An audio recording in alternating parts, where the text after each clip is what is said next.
Is it safe to travel to South Korea? That's the question I'm going to unpack today. And I'll be honest with you, this is one of those destinations where the safety conversation goes far deeper than just pickpocketing on the subway or whether you can drink the tap water. Because in the case of South Korea, there's a much larger shadow hanging just north of the border, one that has shaped the region's identity, foreign relations, and even the way everyday Koreans live their lives. Hi, I'm Stephen, and after more than 25 years of traveling the globe in the field of industrial safety and risk management, I've shifted my focus toward one of the most overlooked aspects of modern travel: your personal safety. Through the Travel Safety Network, I help travelers make informed decisions about the places they visit, grounded in context, caution, and clarity. So let's get into it. South Korea, a country that sits at the cutting edge of global tech and pop culture, while also navigating some very complex geopolitical realities. It's a country where gleaming skyscrapers and high-speed rail coexist with a compulsory military service and missile warning apps. And yet, despite all that, South Korea consistently ranks among the safest countries in Asia for tourists. Now let's address the elephant in the room right away: North Korea. Every so often, headlines flare up with stories of missile tests or fiery rhetoric from Pyongyang. It's unnerving, no doubt.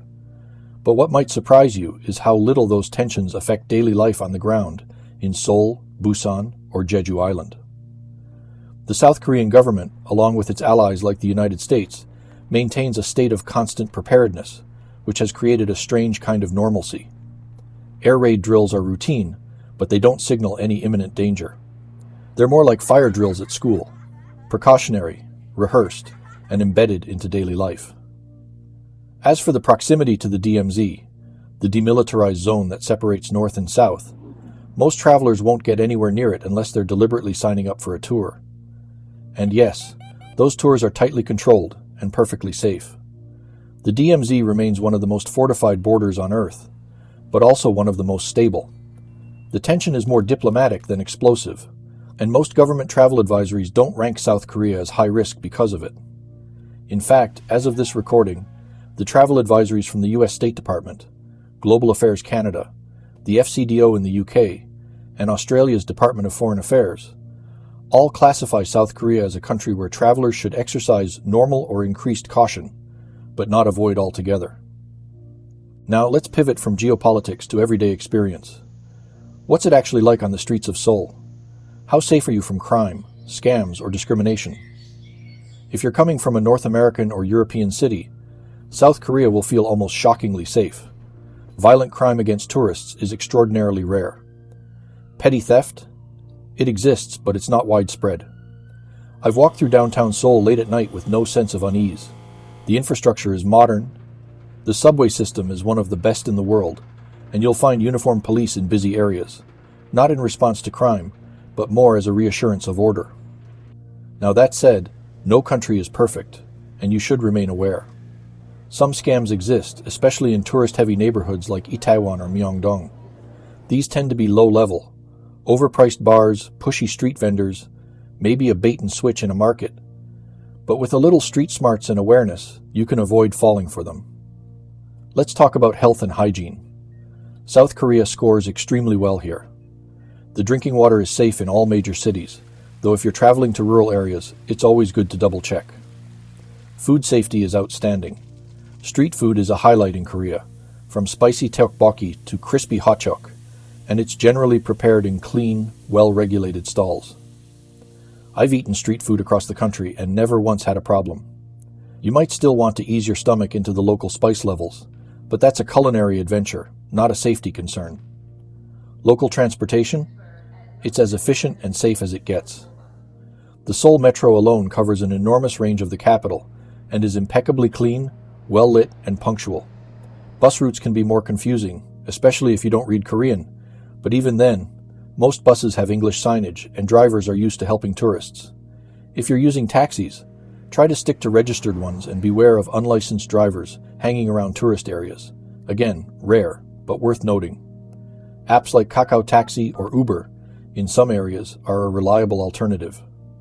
Now let's talk about neighborhoods. Seoul is vast, and while it's generally very safe, there are some areas that can be overwhelming or a little rough around the edges. Itaewon is the international district. It's vibrant, diverse, and home to many expats. But it's also a nightlife hub, which means late-night drinking, the occasional rowdy crowd, and a few shady establishments. Hongdae is where the students go, and it's equally lively. In these areas, the risk isn't violent crime, but rather being taken advantage of financially. Overpriced drinks, surprise service charges, or bars that suddenly demand extra fees. Stick to well-reviewed places, and you'll be fine. Socially and culturally, South Korea is a fascinating blend of traditional Confucian values and hyper-modern urban life. Most travelers will find Koreans to be reserved but respectful. However, there can be cultural friction depending on your background. If you're visibly different, whether in terms of race, religion, or sexual orientation, you may attract attention. It's not usually hostile, but it can feel invasive. For example, Black travelers have reported stares or unsolicited photo requests, especially outside the big cities. LGBTQ+ travelers should know that same-sex relationships aren't illegal, but they're not widely accepted either. Displays of affection, regardless of orientation, are generally frowned upon in public. Women traveling alone will generally find South Korea a safe destination, but as with anywhere, caution is still required. The country has made efforts to address gender-based issues, including hidden camera crimes and inappropriate behavior on public transport, and you'll often see signs in subway stations warning against such acts. Surveillance is widespread, not in a Big Brother way, but more in the sense that cameras are everywhere. It contributes to a general feeling of safety, but may also feel a bit intrusive to some.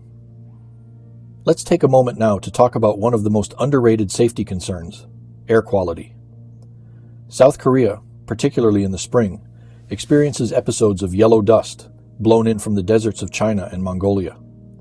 This dust can seriously impact air quality and cause respiratory issues.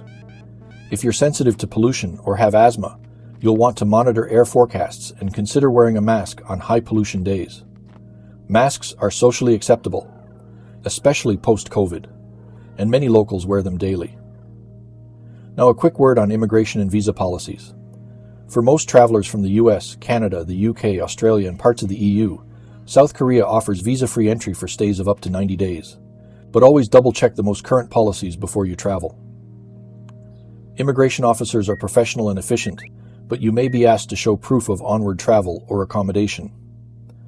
And yes, there are biometric screenings and customs declarations, just like in most developed nations. As always, honesty is your best policy. Let me circle back to the issue of China. South Korea does share maritime and economic proximity with China, and the two countries have a complicated relationship. But in terms of travel safety, this doesn't pose a significant risk to tourists. Protests and diplomatic spats are played out in press conferences and trade policies, not in the streets of Seoul. You're more likely to notice it in product labeling than in anything affecting your trip. So is it safe to travel to South Korea? In my professional opinion, yes, with the understanding that safe doesn't mean risk-free. South Korea is modern, welcoming, and has a high standard of public safety. But like anywhere, there are layers of complexity that travelers need to be aware of. The political dynamics with North Korea, the growing influence of surveillance culture, and some persistent social issues all contribute to a safety picture that is stable but not perfect. At the end of the day, South Korea is not just a safe place to travel.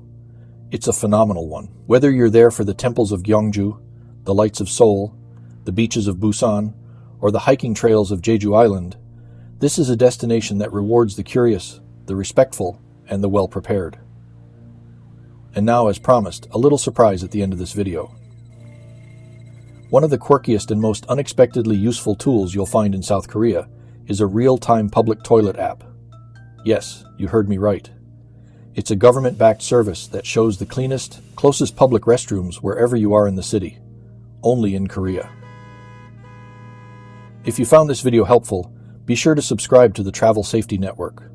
We've got more port guides, destination deep dives, and practical safety tips coming your way. And if you're planning a trip to Asia or anywhere else in the world, reach out to us through True North Travel.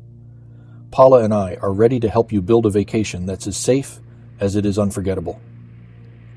Until next time, stay aware, travel smart, See the world and stay safe.